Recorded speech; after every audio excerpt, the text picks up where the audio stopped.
Welcome, everyone. Oh my gosh, this sounds nearly cathedral-like. A very warm welcome at Keilepand. My name is Saskia van Stijn. I'm director of the International Architecture Biennale of Rotterdam, and I would particularly like to extend my warm welcome to our friends that made it all the way to the Ukraine, from the Ukraine to Rotterdam to the Netherlands, to share thoughts and learn and listen together. So thank you for joining. We have a beautiful kickoff program in order to manifest the next workshop. The whole Panorama Ukraine will be explained in a minute by one of the driving forces sitting on my right here, Alexandra. Welcome also to you. Thank you for your ongoing commitment. I want to sort of also honor just the sheer fact of 1,000 days that this full-scale invasion is actually getting at. So it's always good to memorize and maybe even be a bit silent about these moments in time.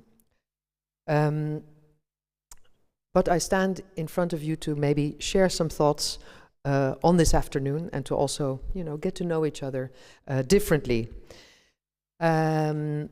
You are here in a beautiful building that's exactly 100 years old. You are also here on the cusp of the harbor. So the harbor is that way, which is 41 kilometers of harbor. The city is that way. And tomorrow, it's good to bear in mind that the actual workshop will be in the inner city. So we're connecting the periphery and the center today. I'll get back to that point later. Also, a very warm welcome to the people that will give the workshops. I will hand over the microphone to you maybe for sharing some first thoughts a little later. But who are we? I don't know if you can... yeah, this is me. I already said that.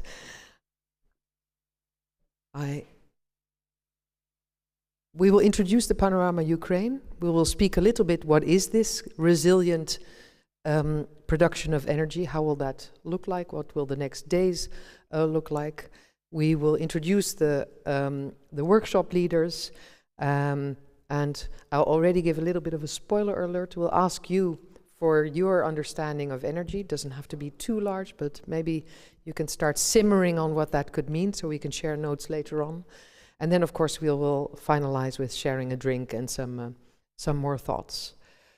Now, to very, very loosely sketch who we are, the Biennale is 22 years old, yes, and was founded through the awareness that design research or research into our designed environment, and particularly through the lens of the societal topics that we are facing, now, of course, climate and energy transition is part of that conversation. Over the course of the last 2 decades, we have been introducing topics at large, and some of the people here have been closely involved with them. We've just finalized Nature of Hope, where we looked at soil, biodiversity, and maybe even designing a little bit of hope to direct our near future towards. So we combine research, design, dialogue, events like such, maybe to understand our planetary boundaries a little bit better and how to understand the spatial implications of a changing climate at large. And I don't want to start too grim, but I do believe that it's good to emphasize that we have multiple challenges that we are facing at the moment. And when I say we, I both mean the Ukrainian context as well as the Dutch context. So what do we share besides air? We share a concern maybe for these topics, how to address, because they all have spatial implications, either through the landscape, through architecture, through urbanism, or in Dutch, society actually is together living, samen leven. So I do believe that we might want to reflect on what that would mean in a period of extreme popular and populist, what's that word? Extrapolation. And here I want to bring in Mr. Dirk Loorbach, he's a transition scientist. I just thought, what's a transition scientist? So you have scientists really looking into the deep, deep, deep causes of what generates change. And this is his X-curve. And the X-curve actually hints at how one system is in decline at the moment and the other one is emerging. And depending a little bit on your worldview or depending a little bit on your political stance, it depends where you are standing here. But I do believe that it is clear that we are, of course, somewhere here, and we want to go towards there. And hopefully workshops like this can contribute a little bit in imagining how the world could be organized differently. And how the world could be organized differently, this looks extremely chaotic, but you are looking at 83 hopeful projects for that near future. Now, I am, so this is the exhibition we just finalized in the new institute. And when I say hope, hope is not the difference between optimism and pessimism. Hope is an active positioning to search for alternative realities, as far as I'm concerned. So it's a verb. It's something that you need to activate for yourself and the community around you. So we had these different projects that they were dealing with anything from material sources. I think the discipline is trying to come to grips with the fact that we have extracted sources from different contexts that are not our own. I think we're also really coming to understand that who has the inclusivity of being part of the conversation and who are not. So all of these things are tapping into an already quite complex reality as such. So we look at mobility and the future of e-mobility, for instance. We looked at energy transition, and here you see a beautiful design by one of our colleagues that she is sitting here. Lena, thank you for joining, together with Noortje Mastenbroek, and you see the research, systemic research on this topic by Bright on the exterior. I won't really go into that because I'm sure that will be shared, but in the middle we had a place for conversation, because in the practice place, which was led by Katrine Koekoek, we talked about these perspectives. Where do we find each other, and where do we find a new agency for our practice? Okay, I think I would only want to say that I'm here to guide the process a little bit, to learn from and with you, because if anything, I truly, truly believe that the future is collaborative. So let's collaborate, and I wish you a marvelous few days together to delve into the question of resilient energy production. And please give it up for the real opening by Oleksandra. Give it up. Thank you very much, Saskia. My name is Alexandra Tkachenko, and I'm urban planner at Cooper Companions and a chairwoman of Ukraine-Netherlands Urban Network. There is a slide for me. That is me. And in UN, we focus on three main things. The first one is, since we're networked, so we're building the connections between Dutch and Ukrainian urban professionals. Second one, that we are building the capacity and sharing knowledge between our experts from our countries. And third one is a think tank, which actually you will see how it's also then translated to Panorama and what was contribution to it. And I want to welcome all of you at our fourth Panorama workshop. And every time it's getting bigger and or more efficient. We're evolving all the time. And how it's actually started, it has an idea. The idea came from Floris Alcamada, the former chief architect of Netherlands, who created together with College van Rijksadviseurs, the board of governmental advisors. They created Panorama Netherlands. And that was basically a tool to envision, to dream for the future of Netherlands and how to go through all these transitions in the future and how to actually represent it, how it can look like in the future for the Netherlands.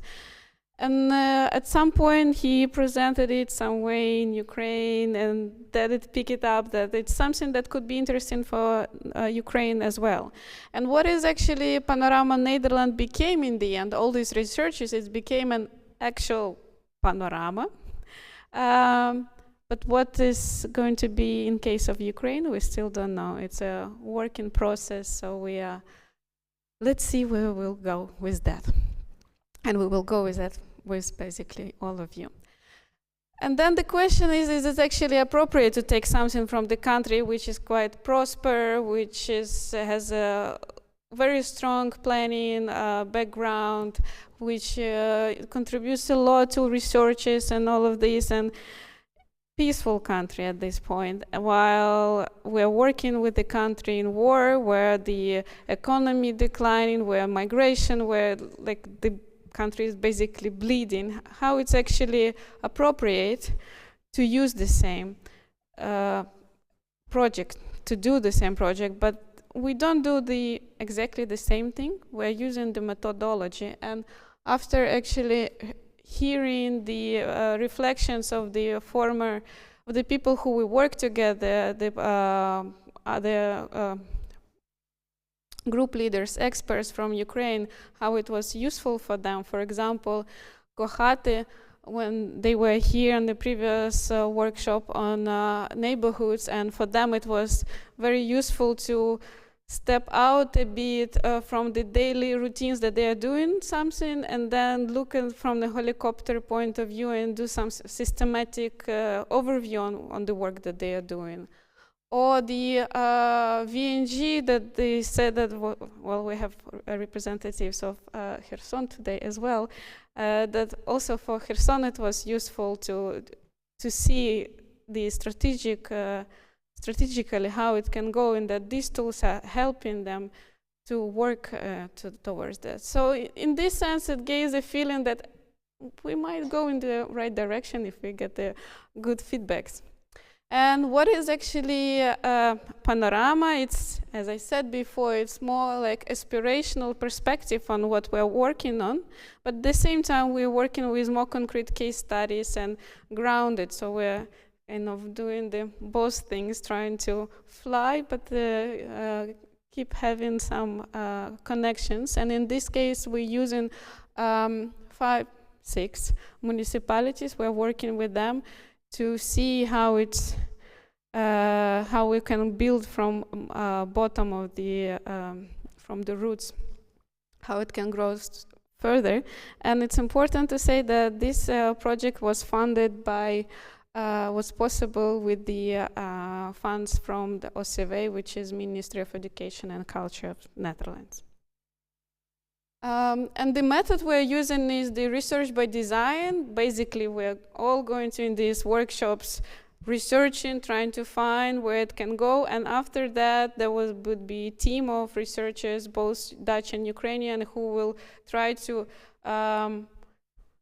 check what can be used in other municipalities as well, or what could be used in other countries as well.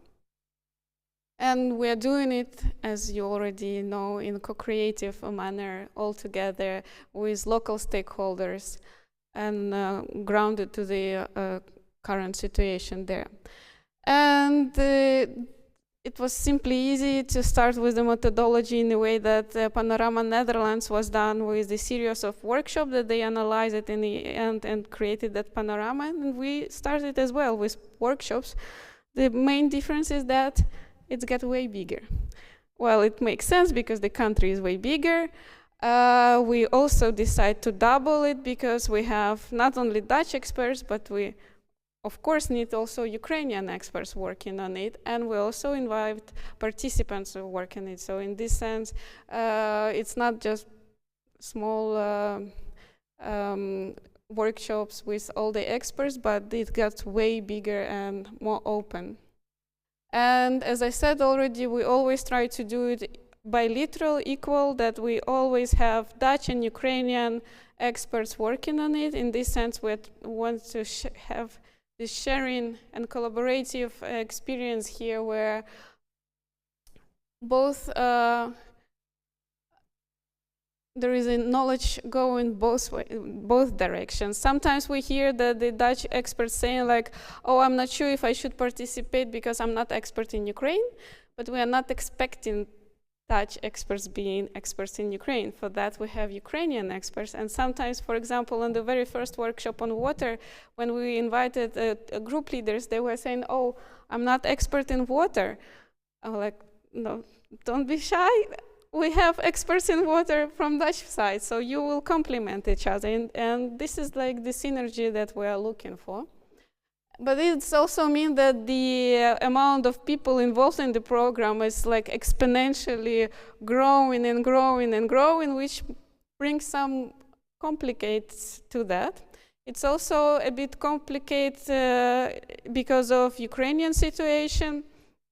I mean, it's not something that I need to explain to Ukrainians, but yeah, we have a mixed auditorium today because in Ukraine, even before the war, we had a very small professional community, and we almost know each other, everybody, and then it's hard to, yeah, there is so much work, but the amount of people is quite small.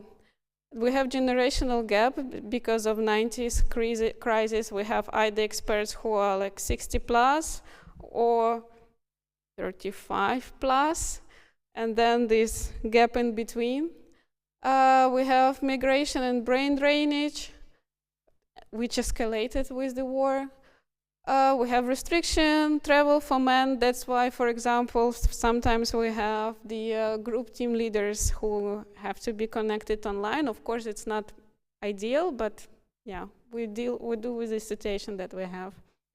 And of course, yeah, in the country of war, some of our colleagues just became victims of this war, or they go to the front line. We invite some experts, and then we receive photos in the military uniform that speaks for itself that it's not a moment for them to join this kind of things. So, to repeat again, this project is collaborative project, and we have a core with UN, CERA, International Biennale, Rotterdam, Delta Metropole, Restart, and CEDOS is joining, and from time to time urban reforms, but we also have supports from the embassies, from Hetny Institute, IHS, and of course all the participants and the offices that contributing to the content, and your names are already here. So you already been part of Panorama by joining us. And we use this thematic approach as well as Netherlands. In the Netherlands, they have their own set of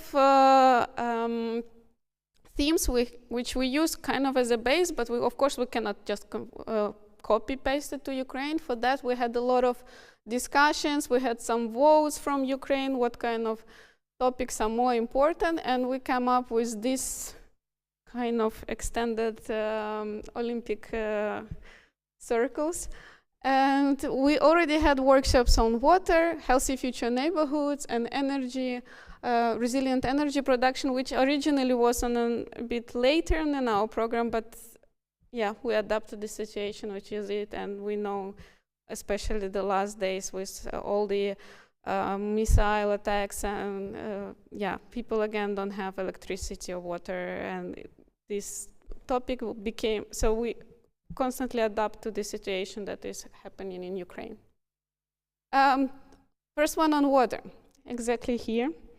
Almost a year ago, we had our first kickoff workshop when we learned it and we tested this approach, which was 1 week long. And then we had several different outcomes. Some were more design approaches with using the GIS and working with the soil and water and levels.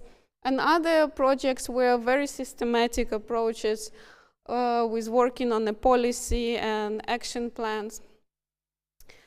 The same was with neighborhoods. We had one in Rotterdam, and this is something that we are trying to do, is to do one workshop in Netherlands and then repeat the same workshop in Ukraine, and to bring like next step forward in Ukraine.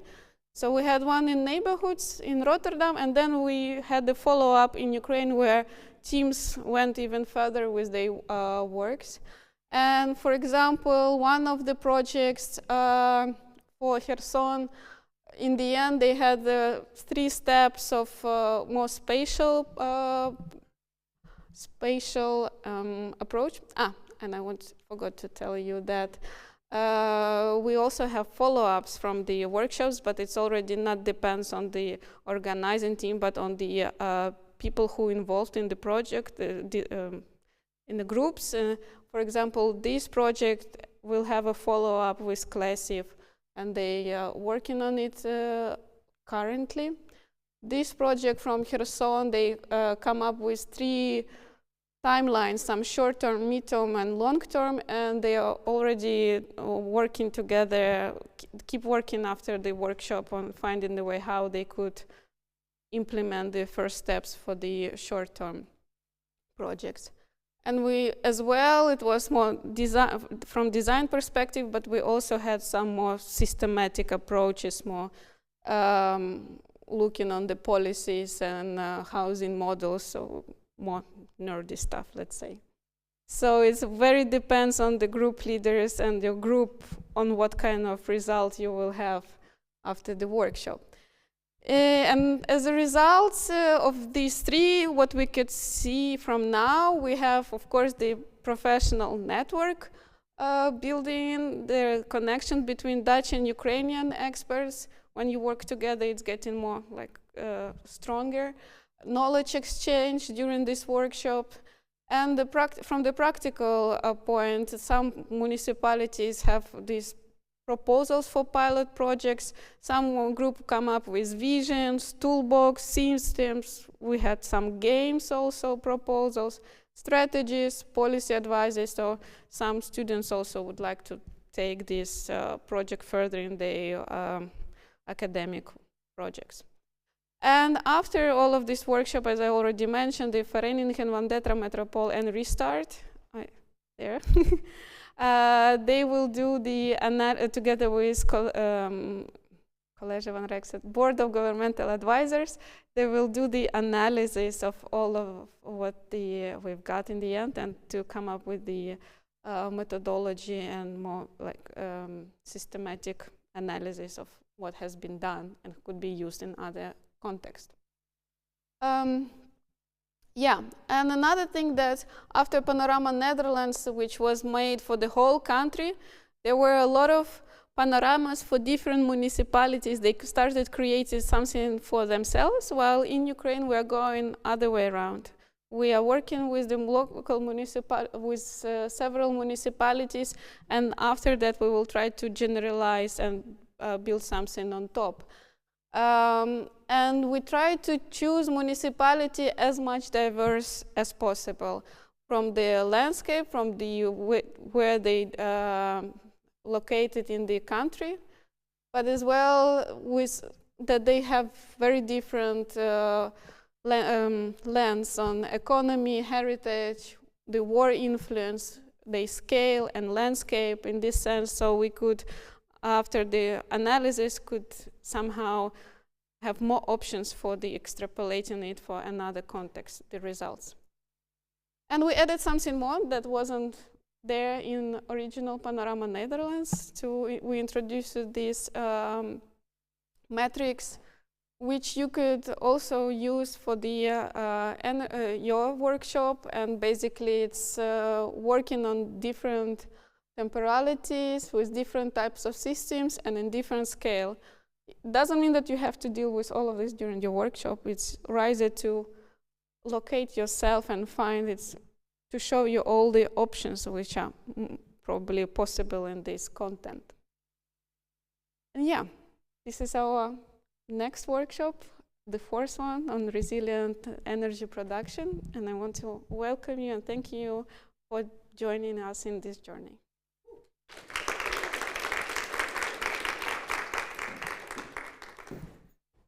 Thank you so much. Then I ask Anastasia to join me on stage.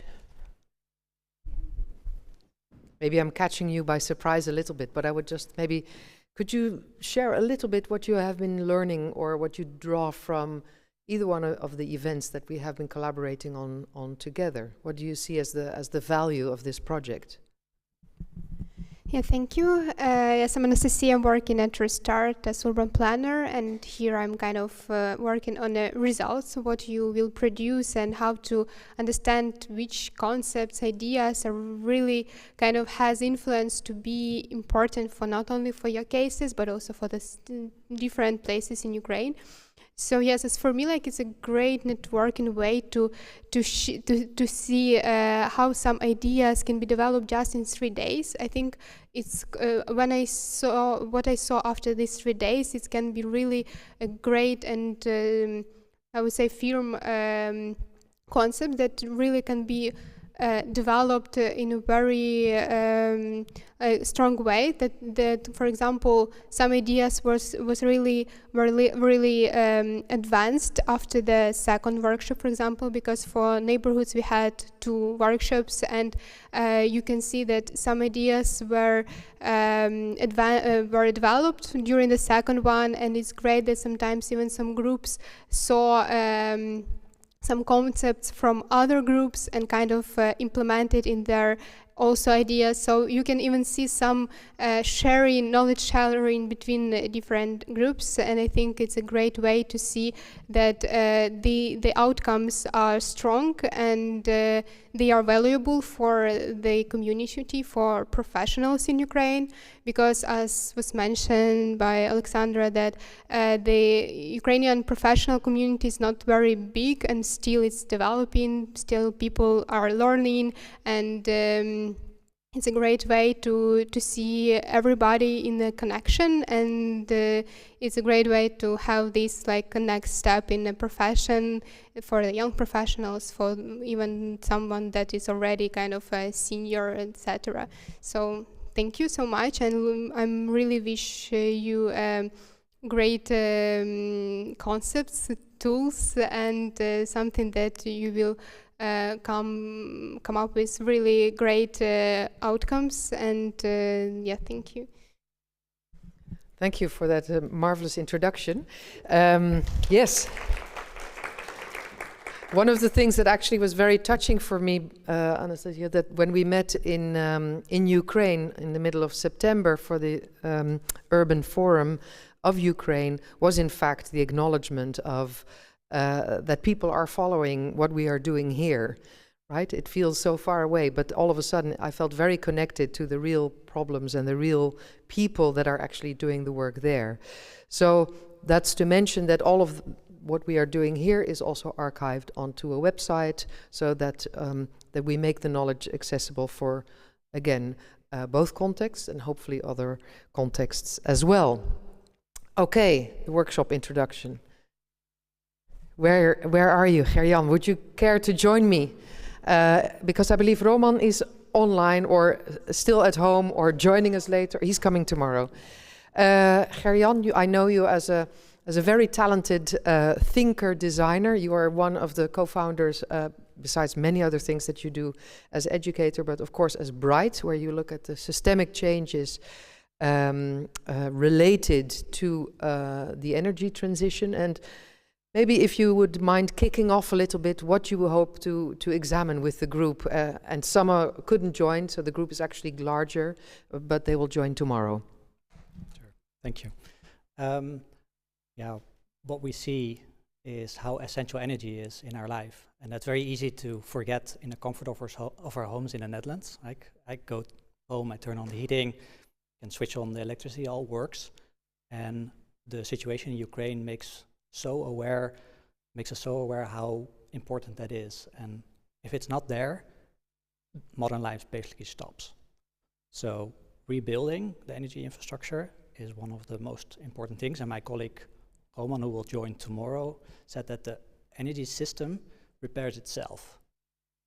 It needs help, but what we see now is that the rebuild of the electricity system is going on in Ukraine at the moment, but we don't know whether that is a sustainable model. So solutions using generators, fossil fuel, we understand the importance of it, the need for energy, but it's not a long-term solution. So all of a sudden, from a highly centralized system using a few power plants that are damaged, demolished, destroyed, have gone away, it goes to a system that is highly decentralized, super local, which seems like a strange thing to think about it, but it's also a transition that we're making in the Netherlands. Right? We also try to go to a sustainable model that is more decentralized, more localized. So I think this overlap between what is going on by need, by something that is desired in the Netherlands, can be a very interesting thing to look at together with all of you, all the clever minds that we need. Because also the transition that we're making in the Netherlands, we're unsure of, and I think the EIBR is taking great efforts in kind of figuring out how that works, who's needed. It's not something that we are trained as urban planners or designers to work with, right? Energy has always been there. So how do we think of energy in our environment? How do we design with it, and what is the right scale to work with it? Is that the scale of the building? Is it the scale of a street, of a block, of a neighborhood, of a city? I think that's something to explore now from all sides looking at it. We're not going to find the solution because the solution does not exist, but I think there's things to learn that can be applied right away that have an impact on the long term, but that also teaches us something that we can use here in the Netherlands. I think I'm really looking forward to that process of kind of the interaction between everyone in these groups and the two countries. Thank you very much. It's interesting that you mentioned scale. You mentioned maybe the end of, or at least the awareness of an end of an energy system that is fully dependent on non-renewable resources. And I was actually thinking about this idea of radical decentralization, because you then also make yourself less vulnerable maybe for military attacks. But maybe it's a naive thought on my end. And how will you organize the workshop to make it very concrete? Can you give us some hints how you hope to tackle the topics that you mentioned? Well, I think what all the group leaders are doing already is taking one of the aspects of scale that is very specific to the location that they're looking at. So there's this case studies. Of course, Ukraine is a big country, so there's going to be different contexts. Each of these contexts will teach us something new. So the combination of scale in a location where there's a community, the combinations of that is the focus of each group. And of course it depends on who's in the group participating and leading it to find the right focus that works for this week. Yeah. Thank you so much. I'm also reminded that in our neighboring adjacent neighborhood, Bospolder-Tussendijk, there's a group of people that are actually looking into what they call human energy and using, let's say, different kind of situated knowledges. For instance, so it's a neighborhood that has 174 different nationalities. And some people from the Moroccan desert, for instance, nomadic people, they know very well how to heat up a group just by using one big blanket. For instance, I mean, it's very small, but I was just thinking, like, how many, to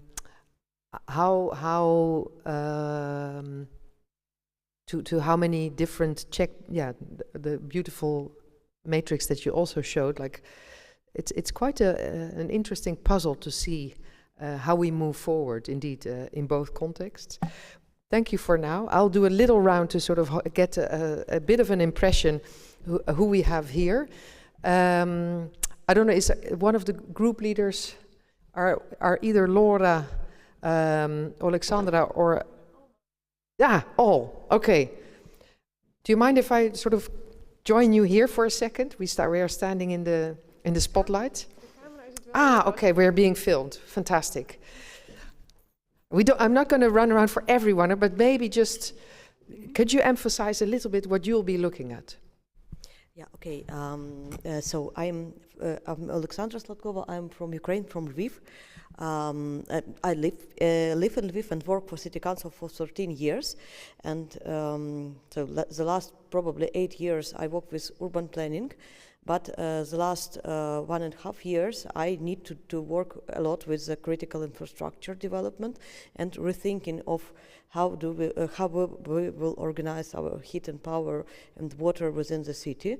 And sure, we think more about, so in my everyday work, I think more about the solutions for all the city, all of the city.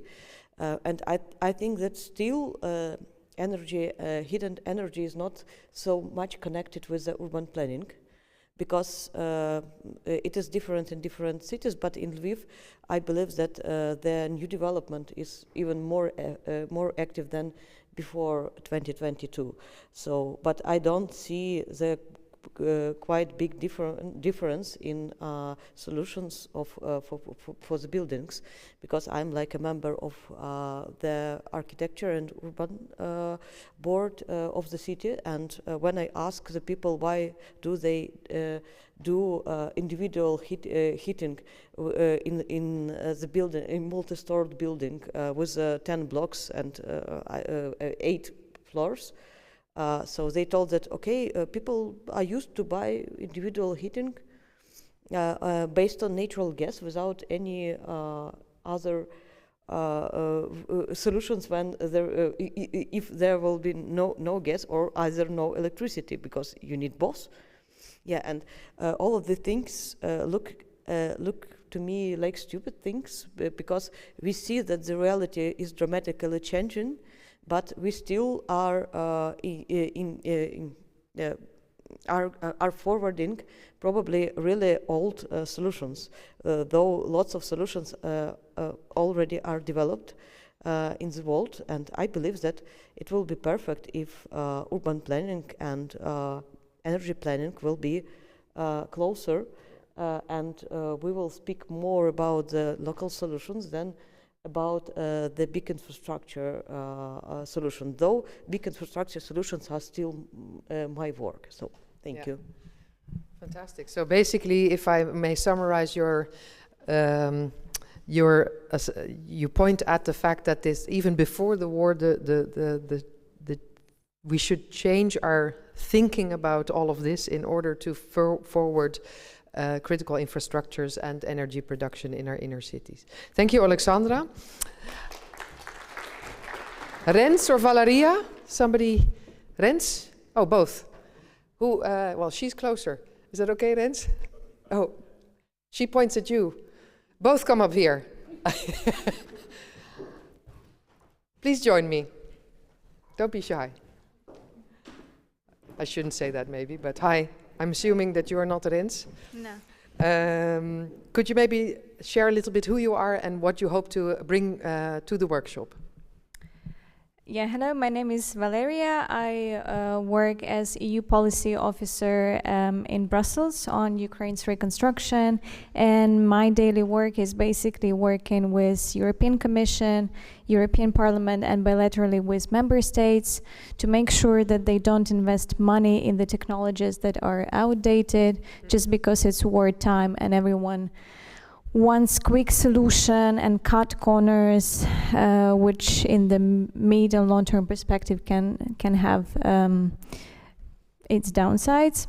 So yeah, I'm fighting the Euro bureaucrats in Brussels, but generally my previous experience is in energy.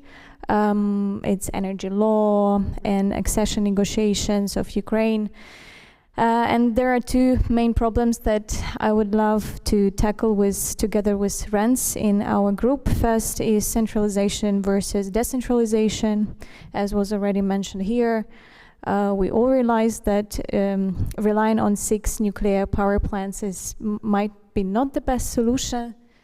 And the second one is how to pick those technologies that are future-proof and will not lock in Ukraine as a future member state in the technologies that just don't make any sense. And also hydrogen is very difficult topic. Everyone tries to impose hydrogen on Ukraine, stupid thing. So I think that we will have interesting conversations in the group. Fantastic. Very nice to know that you'll also bring in the EU and the legislative perspectives. That's fantastic. Thank you for that introduction, Valeria. Rens, if you would mind doing the same, introducing yourself and sharing a little bit what you'll be looking for in the workshop. Yeah. Thank you. My name is Rens Wijnacker. I'm a landscape architect and regional planner here in the Netherlands at Fabrications. What I bring in is more, let's say, the physical context. So I look at how the landscape works, how the systems works around our case city. And I think in that sense we really good, really well are, zeg je dat? Complementary to each other. Yeah, thank you. And what I think is also very important in this case is the fact that the location of our city is very close to Russia, which has a very big influence on how to deal with the situation there. Yeah, yeah. Thank you so much. I'm also reminded of when you remarked the hydrogen aspect that we looked at in the first workshop. We also looked at how to understand the water. Should we indeed, in the Dutch context, we're looking at how much space do we give back to water, which is water and soil in the lead, where we try to connect the let's say, nearly microbial life and how rivers want to run to what is happening on top of it, and not indeed damming it up and focusing solely on the hydrogen. Thank you for this brief introduction, and really honored to have you with us, and look forward to see the end result in a day or three. Please give it up for Rens and Valeria.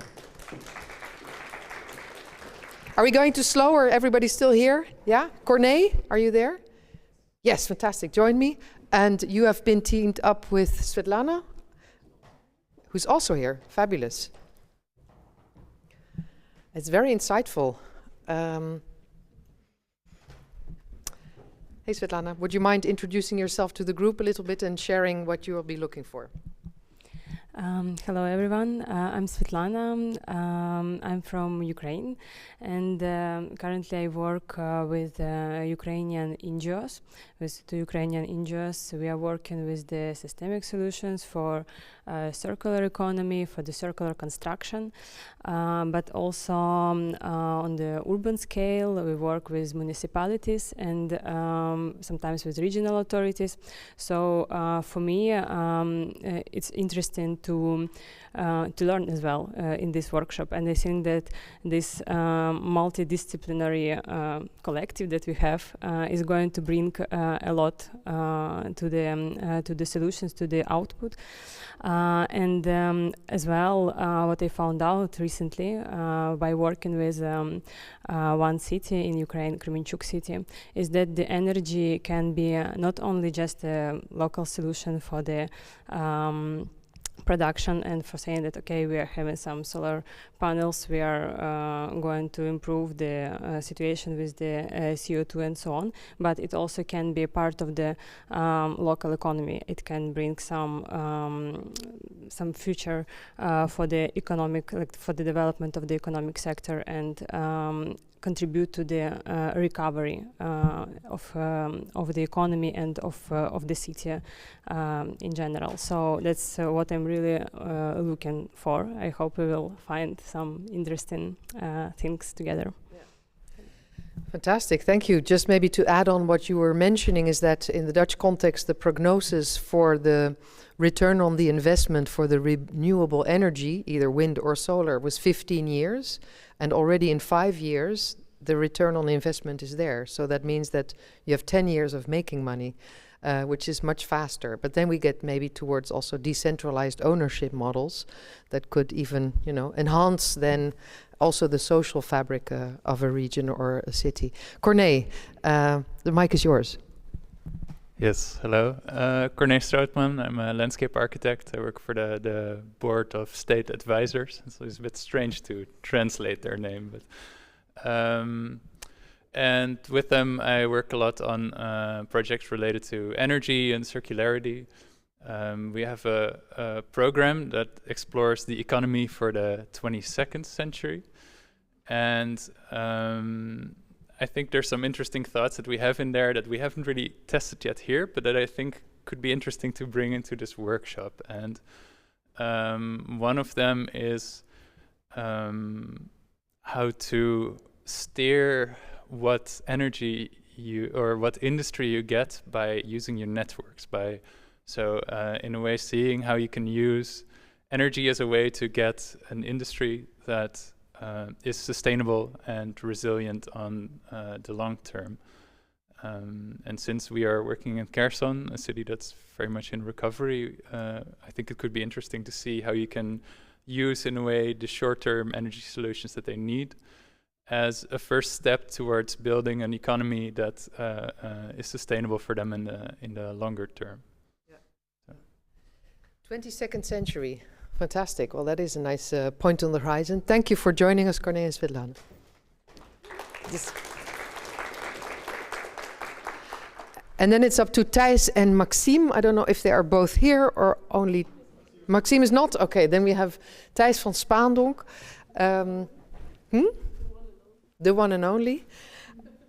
If there were a position for Minister of Energy, I would want you to be it, but that's just a compliment on my end. Maybe could you please share a little bit what you will be, who you are, and what you will be looking at or for in the workshop? Are you? Okay. I'm Thijs van Spaandonk. I'm a colleague of Gerjan, so he tricked me into this. But I was actually also a group leader in one of the previous editions of Panorama Ukraine, then on the neighborhood scale. And I'm collaborating now with Maxime, and he is an energy consultant working in the Netherlands, I think, for like 7 or 8 years, but from Ukraine. And we want to explore what is an energy community as a concept. So what is that? On what scale could it operate? Can we, depending a bit on the team, can we dive into the spatial requirements or the spatial kind of implications of an energy community? How do you exchange energy? What kind of financial system could you think of? Kind of governance, who owns it? These kind of things.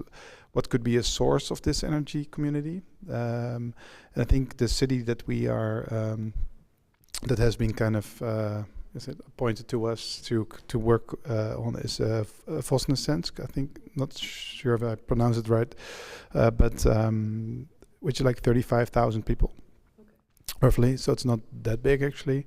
So that's something we want to test. So what is an energy community on that scale, in that particular location? Yeah. Something like that. Yeah. Lovely. Thank you so much, Thijs. And Thijs, please. Sebastian and Juliana, either or. Ah, fantastic. Please join me. Yeah.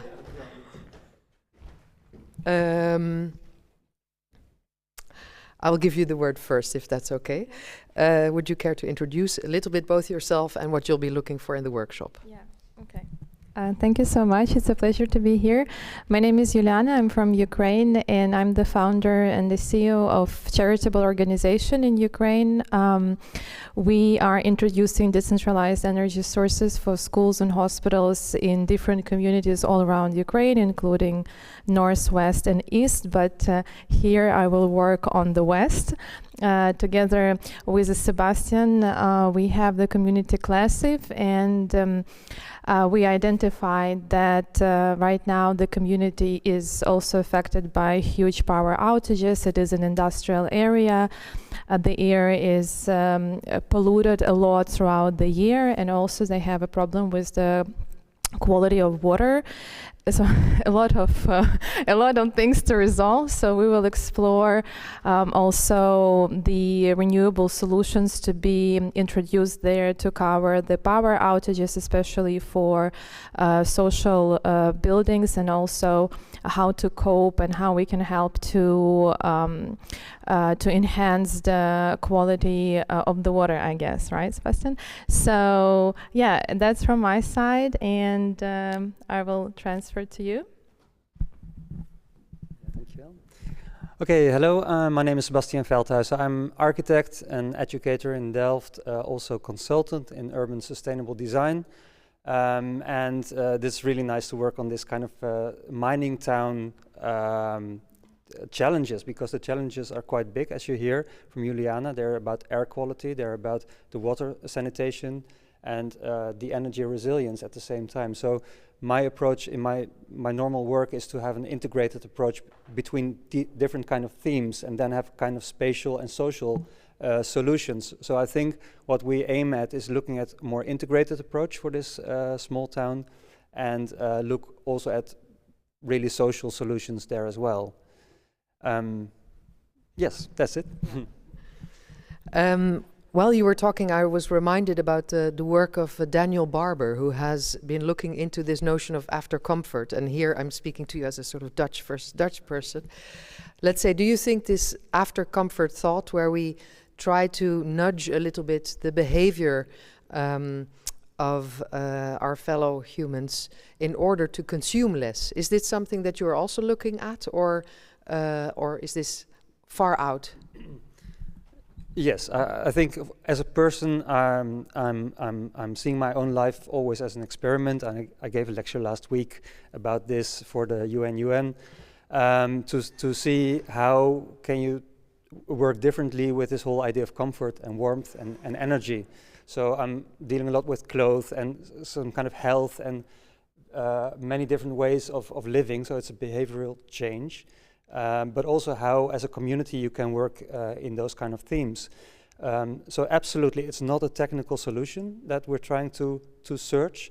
I think it's something which has a very social, mental part as well, and where we can also uplift, because it's a lot about comfort and feeling safe and having, because if you feel cold, then everything becomes more difficult. Yeah.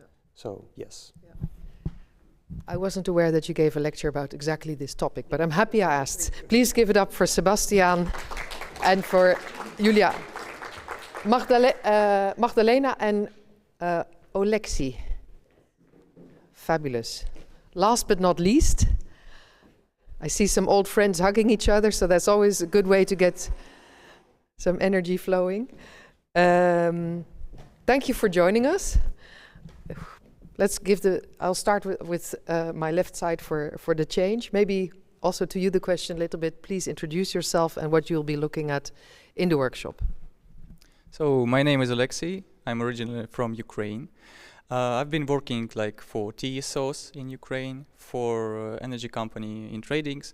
But my recent career has focused from strategic level to some kind of data level and IT. And during this journey, I have understood that data in energy is extremely important.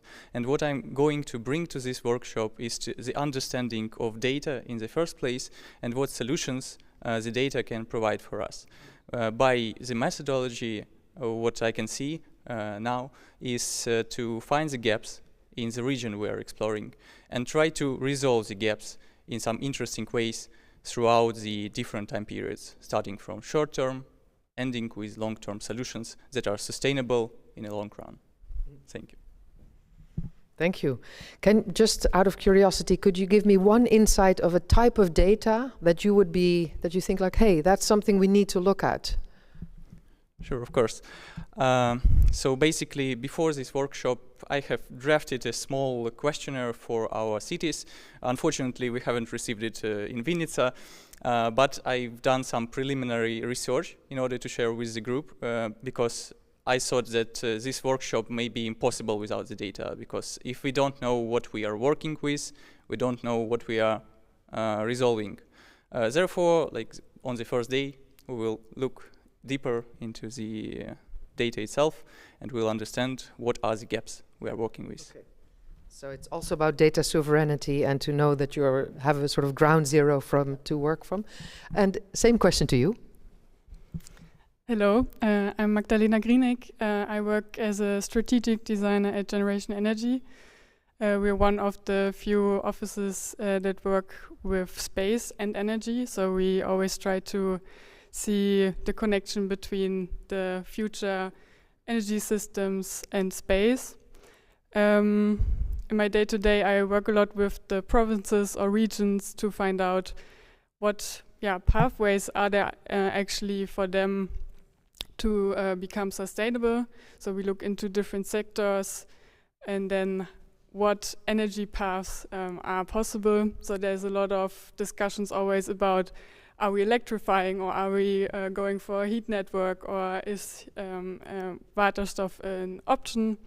So this kind of stuff. So I'm very used to looking at the systemic, a system of energy, and what I think is a nice combination between us is that I'm really looking from the systemic perspective, what building blocks are there, that we can, that we understand the current situation a little bit better. So what is it made of today? And then you have a lot of knowledge about, I think, about the ad hoc solutions or the emergency solutions that are needed right now. And then what I would like to find out is then, okay, which building blocks do we need to maybe exchange with others to go into a future that is then maybe very resilient and sustainable and not based on fossils. But I'm also really interested in how can these ad hoc solutions maybe be scaled up or grow into something that could be a system that would be resilient and sustainable. Yeah. Fantastic. Thank you so much, Alexi and Magdalena. Well, last one. So before we ask all of you to sort of sketch one word, a special welcome to our representatives from Ukraine. I don't know if there is anybody who would want to share maybe a concern from the real lived experience. You may ask it in Ukrainian, and then I'll ask somebody to translate. Anybody who would want to say hi or please work on this because it's important for us. We can return to the question also at the end of the workshop if it needs a bit more time. Maybe it needs a bit more time. Right? Okay. Before we...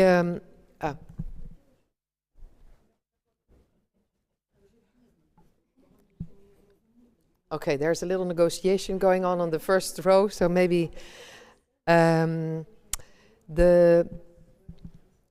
maybe in the meantime, Johanna, maybe I can ask, where are the pencils and where are the papers? Okay. Do we have news? No, we have no news. Okay. Thank you. Thank you for being here.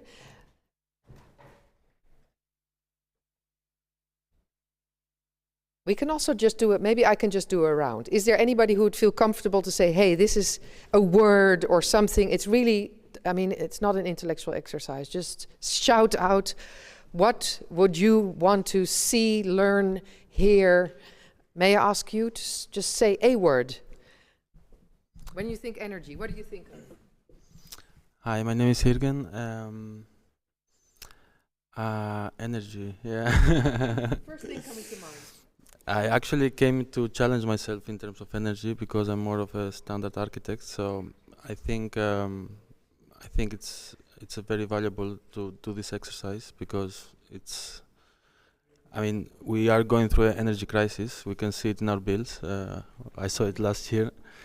Yeah, I mean, I had also similar sort of background, escaping a kind of war zone when I was a child from Albania to Greece. So that's also something that connects me with this activity. So yeah, I'm here mostly to learn, to be honest, and be part of it. Yeah. So learning is also an energy, right? To a certain extent. You invest and it returns, hopefully. So the exercise is just maybe to get the energy a bit flowing. What does energy look like for you? I don't know, do you have a pencil already?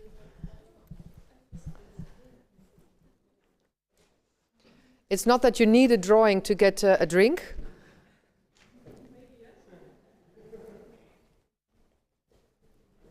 I will leave you a few minutes to sit with this question. And again, don't make it too big.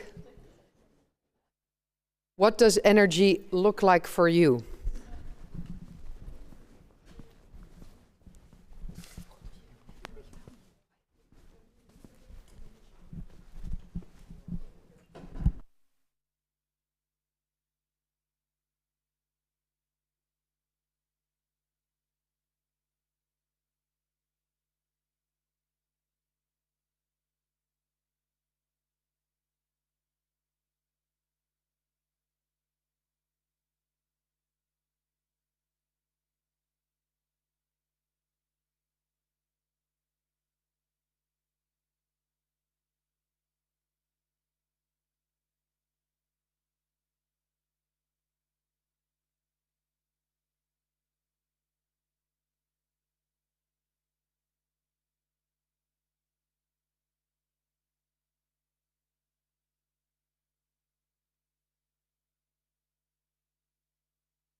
Even wachten.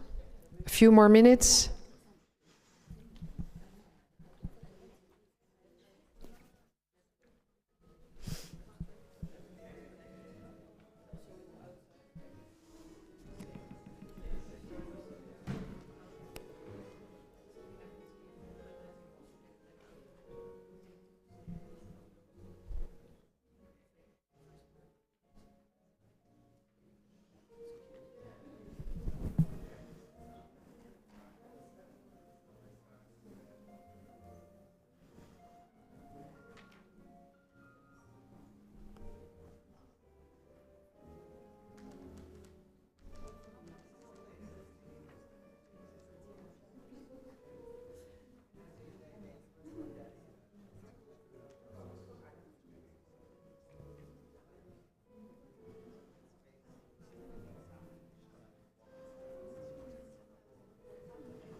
Yeah, is that a go?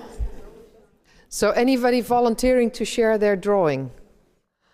You don't have to come up on the stage, but just... Great, I see somebody raise their hand.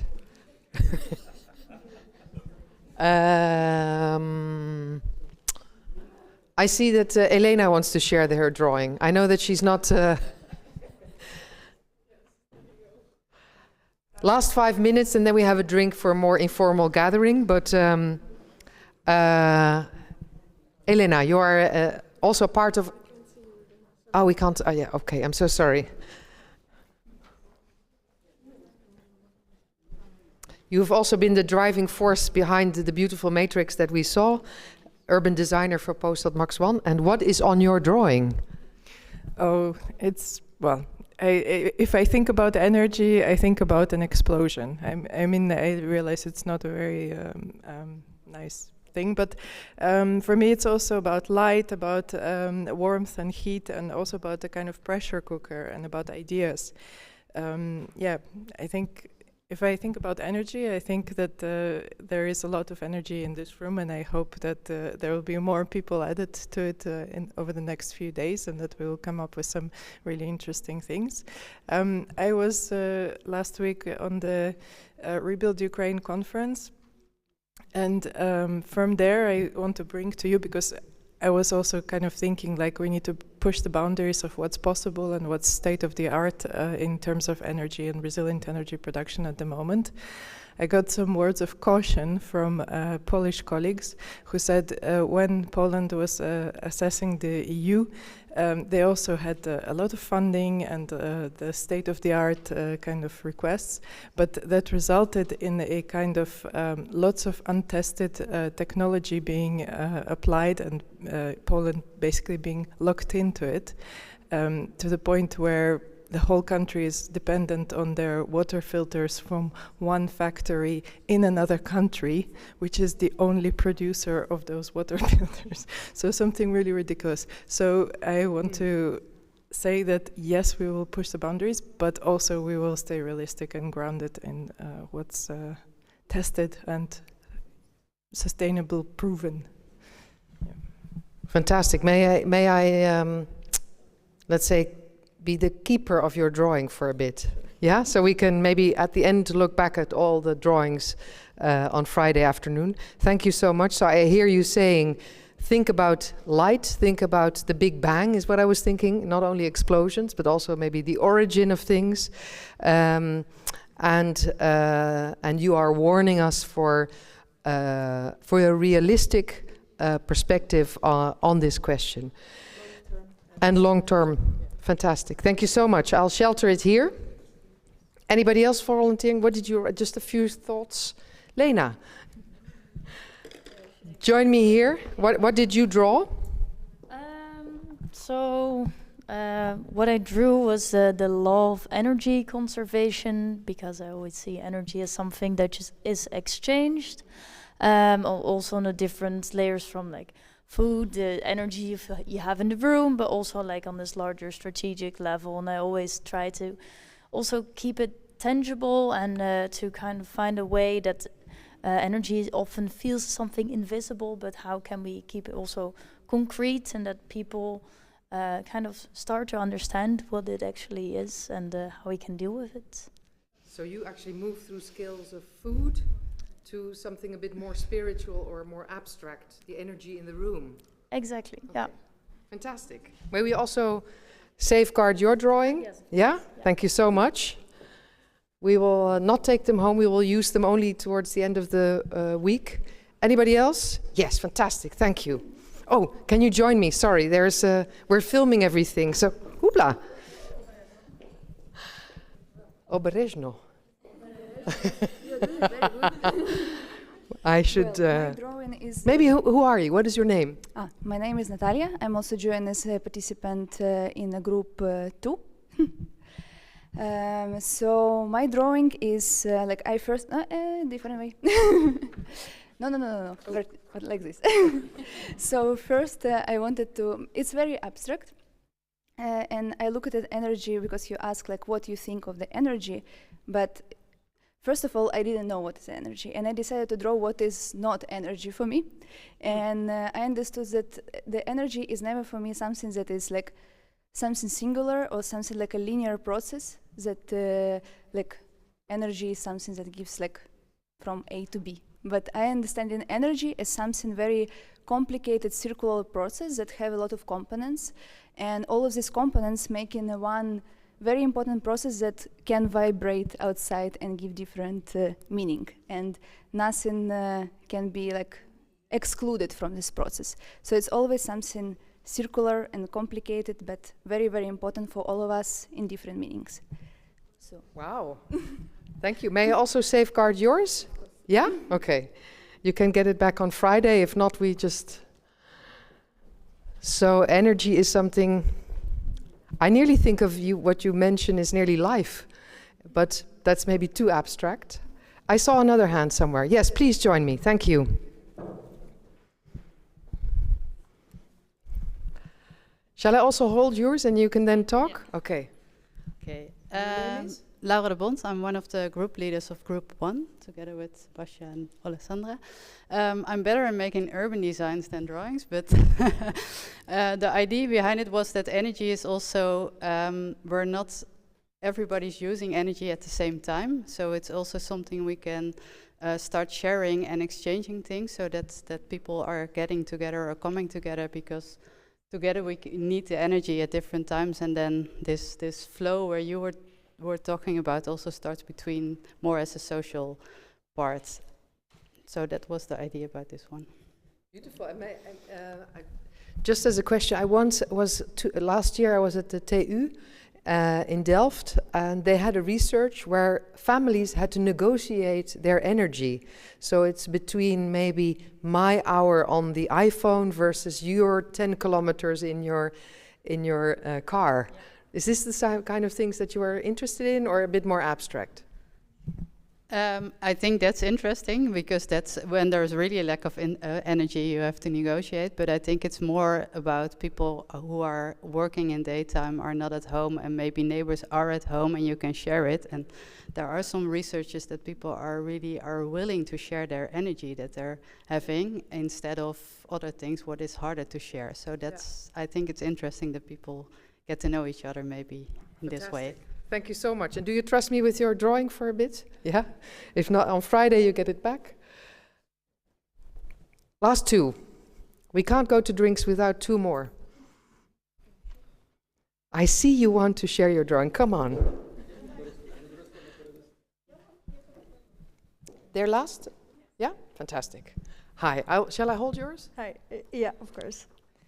I guess my vision of energy is more or less down to earth. I first of all drew the smart energy grid, and I would summarize that energy for me is something which constantly flows from its source to its using, and it's not only something which flows, but something which forces in other things to, flow as well and work as well.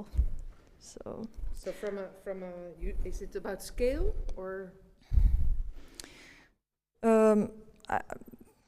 What do you mean, the scale? The scale, I see. Yeah. I see different scales of different systems. Yes. I guess it's everywhere. It's in all the scales, from large to small, and it's constantly like circulates, flows, in large systems and small systems. It's something which you cannot stop, but you can only preserve. Thank you so much. Thank you as well. Cheers. May I keep your drawing for a bit? So for those of you who did not dare, maybe you can at least show it to a neighbor. Is that a deal? And or show it to, if you wouldn't mind leaving it here, we revisit it and give it back on Friday. Fantastic to have you here. I will hold the drawing. Will you translate? Yes. Okay, hold on.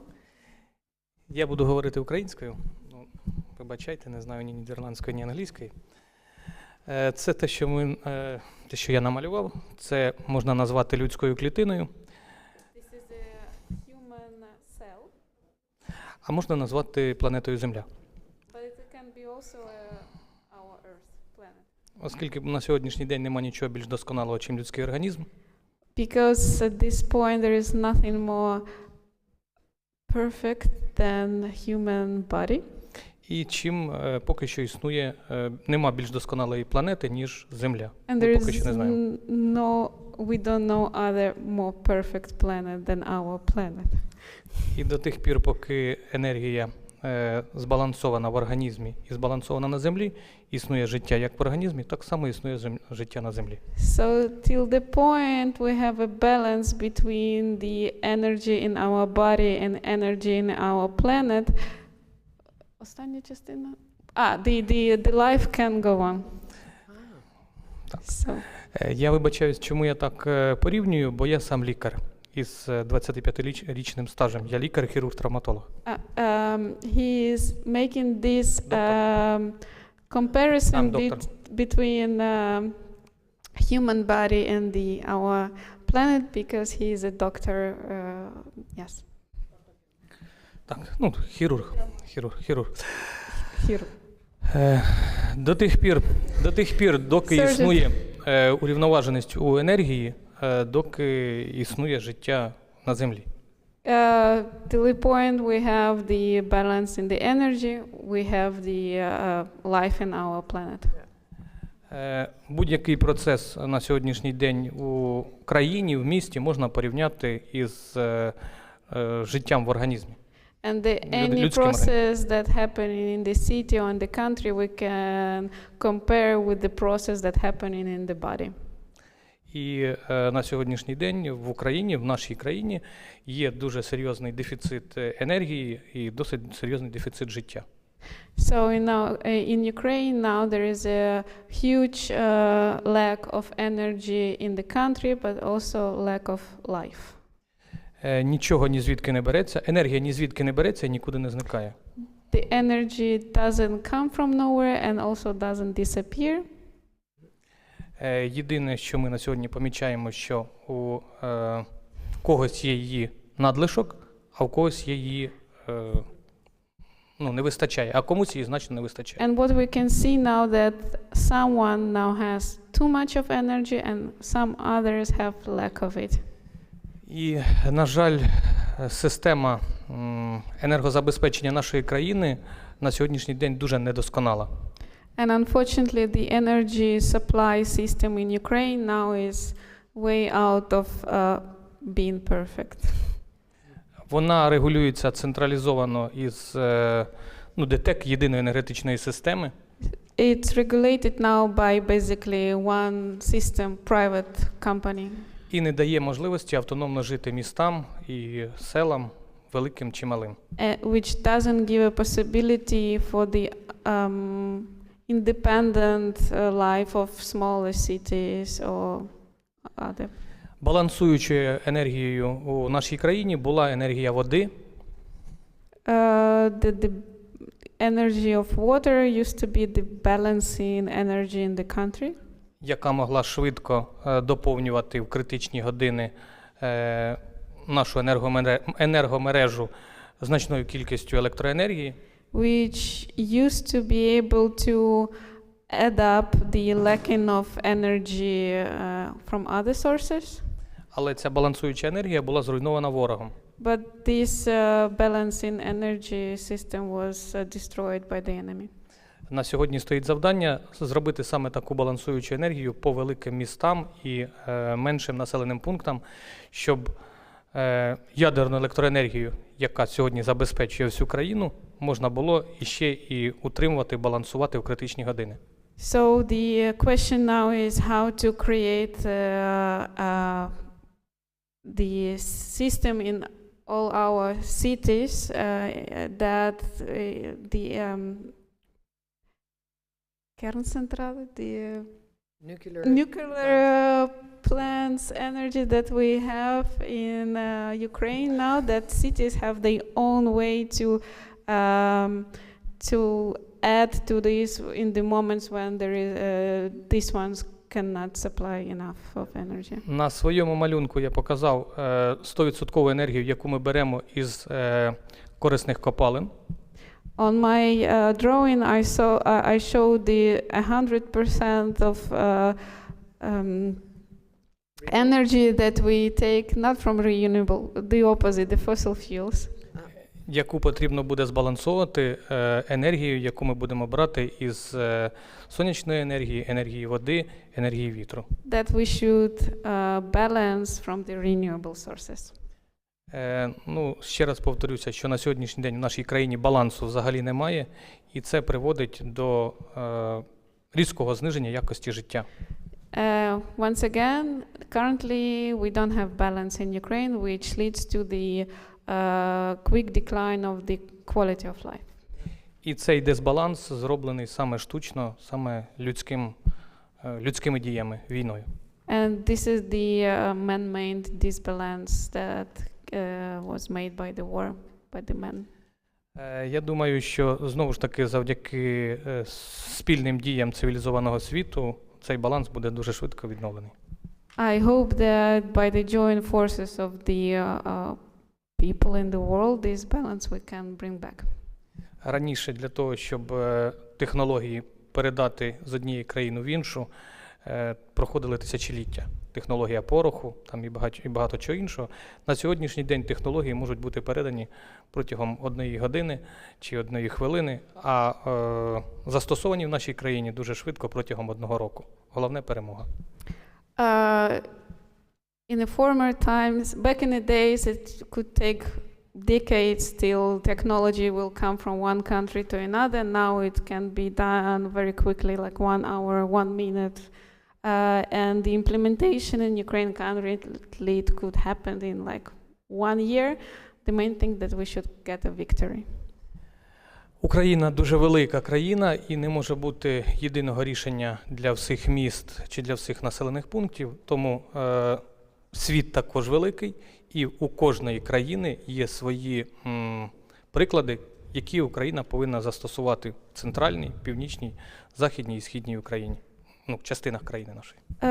Ukraine is very big and different. That's why you cannot apply the same thing in every of the city, as well as our world is quite big and every country has their own ways of doing this. So it also means that west, east, center, south of Ukraine could adopt different ways from different countries. Сьогодні, пройшовшись по вашому місту, ми побачили, як бережно ви відноситесь саме до кожного клаптика землі, до зеленої частини природи, до води, до річок і до моря. Тобто це саме той приклад, який потрібно нашій країні брати у багатьох містах і населених пунктах. Today when we were walking in your city, we saw how carefully you take care of your country, of your land, of your green infrastructure, blue infrastructure, and this is kind of experience we would like to learn and bring back. Дякую вам за те, що запросили. Я думаю, нам буде чому навчитись і застосувати в наших містах і наших населених пунктах. Thank you for inviting us, and I believe we're going to learn something from here that we can implement back home. I hope so. Good, yeah. Thank you so much. Thank you.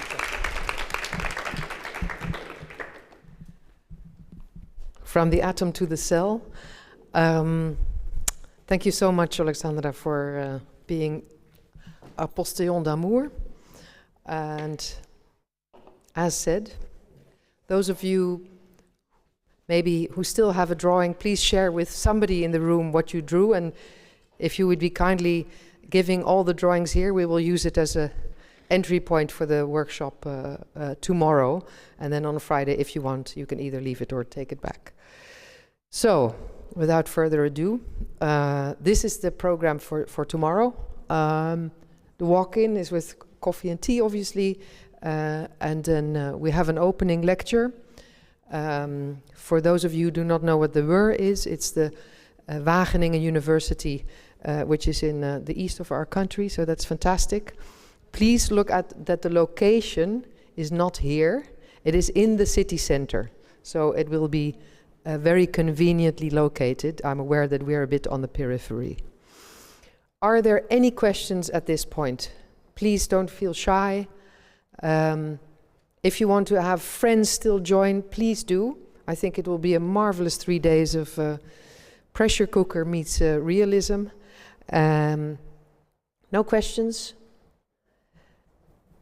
Tanya, Johanna, did I forget anything?